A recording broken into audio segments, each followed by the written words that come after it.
Jis užkopė į Everestą. Jis gavo ordiną iš Lukašenkos. Орденом, медалью. Jis 10-metį sukosi Lietuvoje ir čia priglaudė vieną įtakingiausių Baltarusijos oligarchų. Вот и весь вкус победы. Jis sukaupė didelės vertės turtą ir dingo su milijonų vertais dokumentais.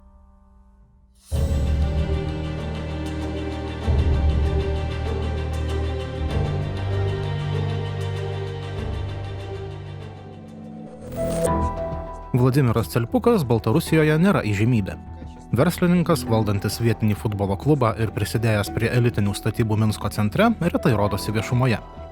Bene labiausiai jis išgarsėjo 2006 metais, kuomet tapo vienu nedaugelio baltarusių įkopusių į Everestą. Aleksandras Lukašenka asmeniškai pasveikino alpinistus. Taip Celpuko atlape atsidūrė valstybinis apdovanojimas už drąsą. Делах и конкретных поступках. Netrukus po Everesto užkariavimo Celpukas ėmėsi statybų verslo. Minske įkurta bendrovė Vlata Group, kuri ėmėsi statybų Baltarusijos sostinės centre. Vlata Group naudojosi privilegijomis, kurias būrių investuotojų suteikė pats Aleksandras Lukašenka, o prabangius butus Minske įpirkti galėjo tik elitas. Pavadinimas Vlata šioje istorijoje kartosis dar ne kartą ir ne du. Pavyzdžiui, Celpuko statybų verslas Minske buvo valdomas per Šveicarijos įmonę tokiu pačiu pavadinimu. Tokį pat pavadinimą Celpukas parinko ir savo lietuviškai investicijai. 2010 metais Vilniuje jis įsteigė bendrovę pavadinimu Vlate. Oficialiai ji turėjo verstis įrangos didmeninę prekybą. Tačiau išsiaiškinom, kad tai tikrai nebuvo vienintelė šios įmonės paskirtis. Is it nice mansion? I've got no idea, to be honest. But apparently it costs a lot. 2012 metais Celpuko įmonė įsigijo štai šį kotedžą Vilniuje, Rudens gatvėje. Tais pačiais metais čia įsikūrė kita įmonė su visiškai kitu savininku.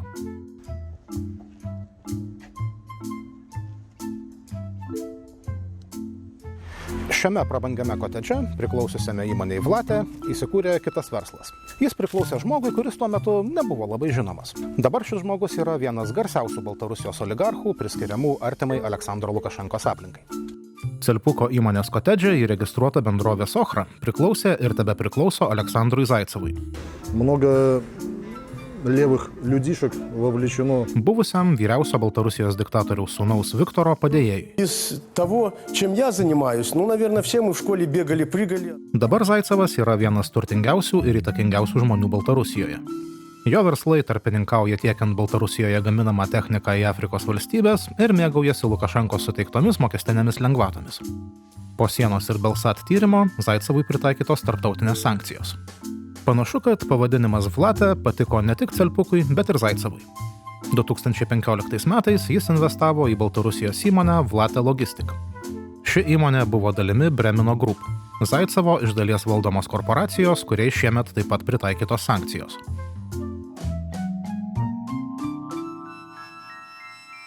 Господина Зайцева знаете?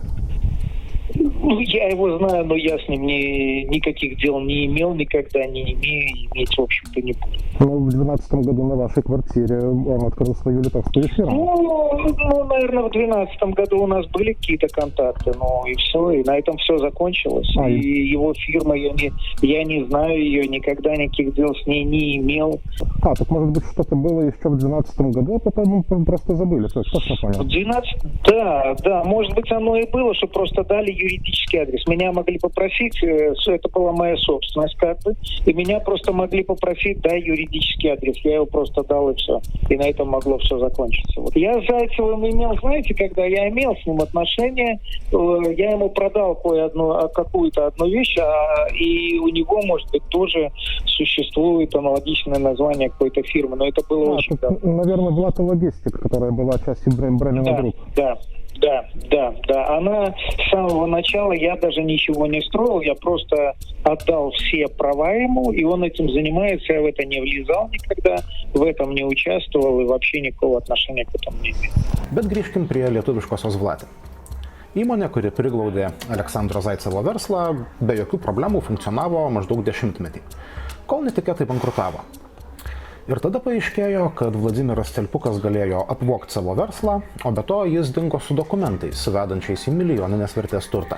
Bankroto proceso metu paaiškėjo, kad Celpukas pats gyveno savo įmonės nupirktame kotedže. Tai gali rodyti, kad Baltarusijos verslininkas siekia išvengti mokesčių mokėjimo į Lietuvos biudžetą.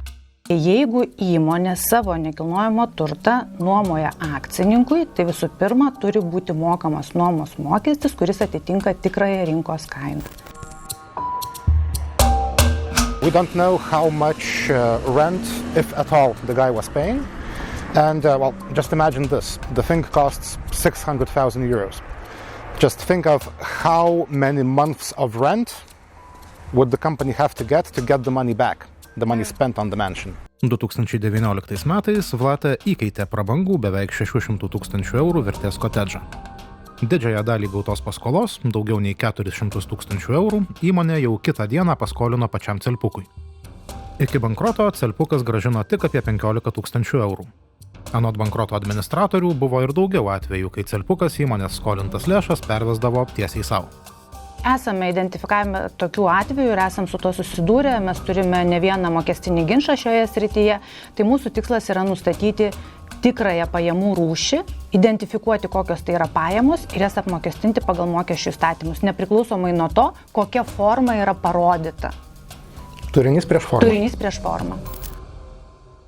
Įsibėgėjant bankroto procesui paaiškėjo ir daugiau detalių. Iš teismų sprendimų matyti, kad Vlatė galėjo tarpininkauti tiekiant vakarietišką pramoninę techniką į Baltarusiją. Taip pat paaiškėjo, kad dideli pinigų srautai į Celpuko verslą plaukė iš Kipro. Įvairios Kipro įmonės su neaiškiais savininkais Vlatė paskolino mažiausiai 1 000 000 eurų. Šios paskolos turėjo būti seniai grąžintos, bet Kipro bendrovės skolas prisiminė tik tada, kai Celpuko verslas žlugo.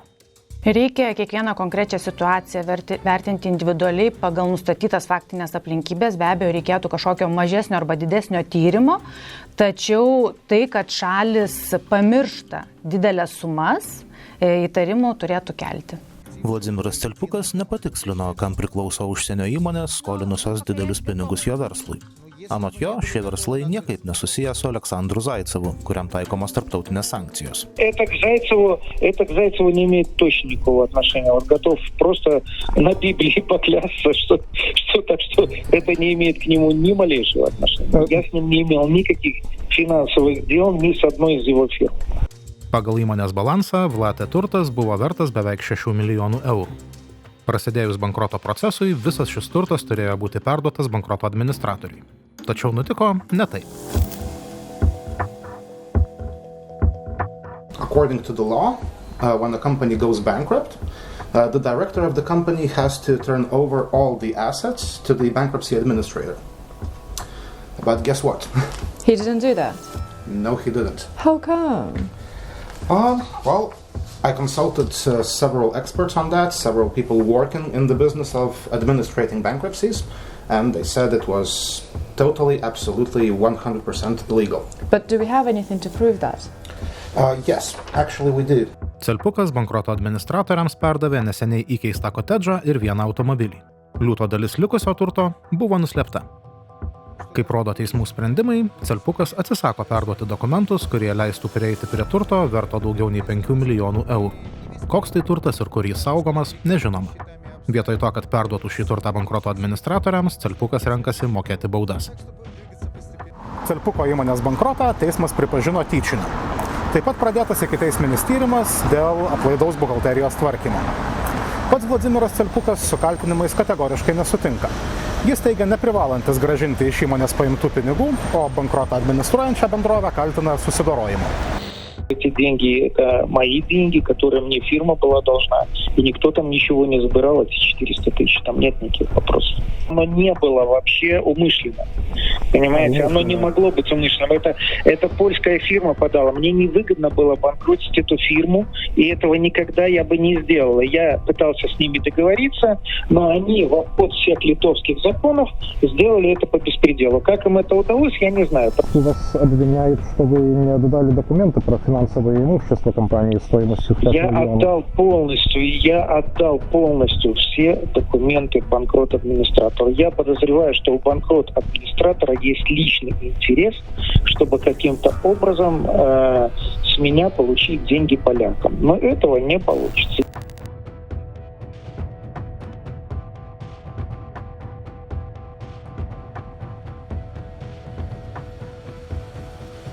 Умышленного банкротства нет вообще близко, его быть не может. Я готов это на полиграфе подтвердить, где угодно.